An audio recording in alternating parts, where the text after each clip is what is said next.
So a question that comes up a lot is, how do you exit from spiral wraps? A lot of people, when they first learn spiral wraps, they find they can go into it, and coming out it kind of flops. Or they go into it okay and it kind of comes in the same time coming out. While a nice spiral wrap goes in split time and comes out split time. Fortunately, there's a trick to this that does help a lot. It does take practice, but maybe not that much. To be ready for this, you need to be going into the spiral wraps okay. And I've got a whole other video on that, which you can go and find. I'll try to remember to link to it below and in an annotation. So assuming that you're ready for that, you can go into a spiral wrap, but you're having trouble coming out. The trick, which I've seen work a whole lot, is you go into it and you try to kind of catch it. Which means you cushion it at the end, and you end up with something like this.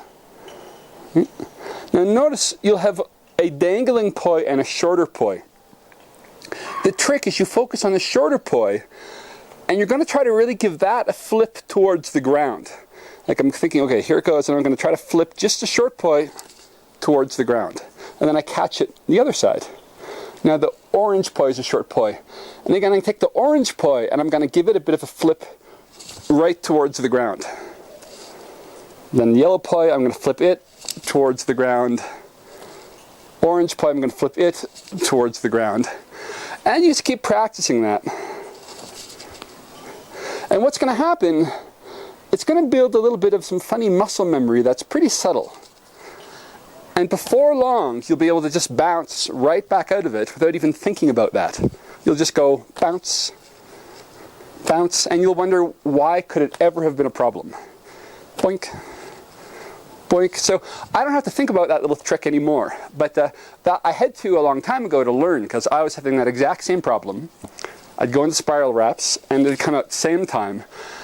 And I mentioned this to Andy Hudnick-Schmidt, a great poi spinner and a great inspiration of mine. And he told me the same thing. He said, oh, well, you know, try catching it and flip your way out. And I did it for just a couple days. And after just a couple days, it's never been a problem. And I haven't really thought about it since then, other than to mention that same trick to other people. So that's all you got to do. The hard part's probably learning to catch it, but you'll get there. Just as it's about to be finished, just go with it, and you'll catch it. A few times, you know, it won't work, but it'll bounce back off and stuff like that. Although if that happens, actually, let's see if I can make that happen. Say it bounces back off, then you still just work with the shorter poi, right? So the yellow one bounced off, but the orange one's still shorter. I can just flip that one out, right? So say same thing, the orange bounced, right? So I'm just going to flip the yellow one. So even if you don't catch it just the way you want, you can still work with it and learn how to release it. So I hope that works. You know, if you try and it doesn't work, if you make a video of what you're doing and you send it to me, I'll respond. But I'll only respond if you've actually done the lead-ups and I can tell you were listening. If you just want to skip all that and you send me something, I might just tell you to go watch the videos, which you will have apparently skipped. But if you actually watch everything, you actually do everything, you're still having trouble, just send me a little video of what you're doing, and very good chance I'll make one in return.